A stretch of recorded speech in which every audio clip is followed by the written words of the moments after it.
if you actually try to go out and look for, how do we get started with Android development, there's a lot of content out there today which can get a little bit confusing. But in today's world, I think the guides on developer.android.com, which have gotten populated really, really well over the last few years, they feel like a great place to get started with.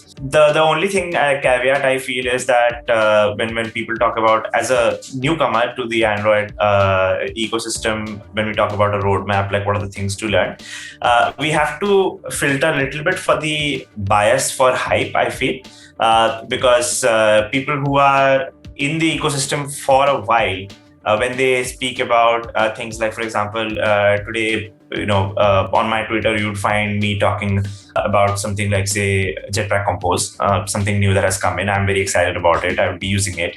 But as a newcomer, if you're just starting off with Android development today, I would not recommend something like using Jetpack Compose. But if you look at my tweets and if you see me interacting with other experienced Android developers, you might see that, they are all talking about Jetpack Compose. So, I should also start with Jetpack Compose. But today, if you're looking for a junior Android developer role in any companies, they're not going to be asking you about Jetpack Compose because most of the established companies, they are still working with XML-based traditional views. They're working with them. And they don't need, even for example, Kotlin knowledge.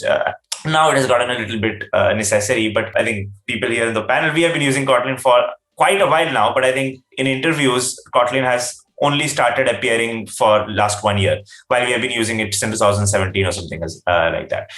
So look at what's established, what's getting used for a while right now, and try to filter for and see what are the big companies, what are the technologies they are using for a while, and not what they are starting off with.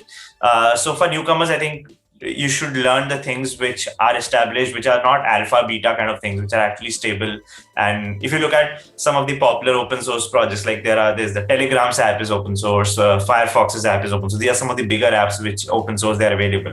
So you can see those code bases as well, and you can see what are the things that they are using, and you can follow them. Yeah, exactly. I remember we had a last discussion and we were discussing the same thing, like Compose shouldn't be like, the freshers shouldn't be just jumping over Compose only. They should learn the basics also, the XML, and also as Compose is going to be in production this year. So in next year, they will have some experiences also, like the success and failure stories of Jetpack Compose from bigger companies. As right now, it's not been adopted by, again, just maybe early startups maybe are adopting, or maybe some companies have adopted it, but not like the way we have XML till now. I think Arnav really covered it well, especially like the part about hype. I've seen a lot of people see all the crazy, flashy new things, and they are like, yeah, we have to learn that. And sadly, the reality, as Arnav mentioned, is that you're going to apply to a job and they are not going to be using those things. Or you might be one of those new people who are trying to push the awesome new technologies, but you have to realize that projects get worked on for only like a few months, and then you like ship them and that's it. Most of the time, either someone else gets that project to maintain after a while, or you keep maintaining for years. So this is something that's called legacy code basically, but basically something that's been built before and you have to maintain. And it's very common that you'll find Java in code, not just Kotlin.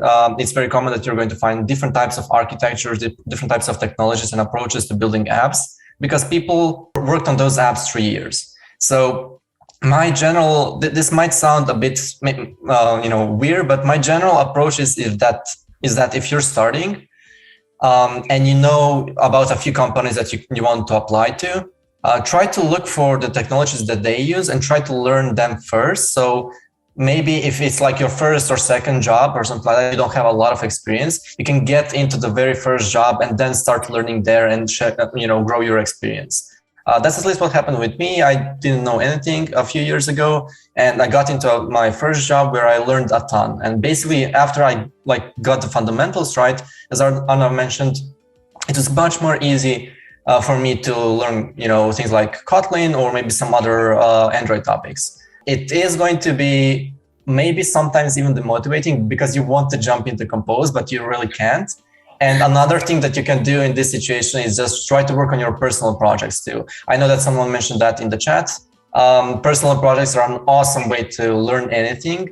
if you want to experience something new, you can try it in a personal project. It doesn't affect the production code base or your company. But if you learn something, you can share it with your company, like gradually introduce a new topic to the rest of the team, and maybe you will get composed into the production after a while. So yeah, just take it slowly. It sounds like a roadmap, actually. Yeah, you guys covered many aspects. I think for freshers, they really need to know, actually, and they don't get guidance around this.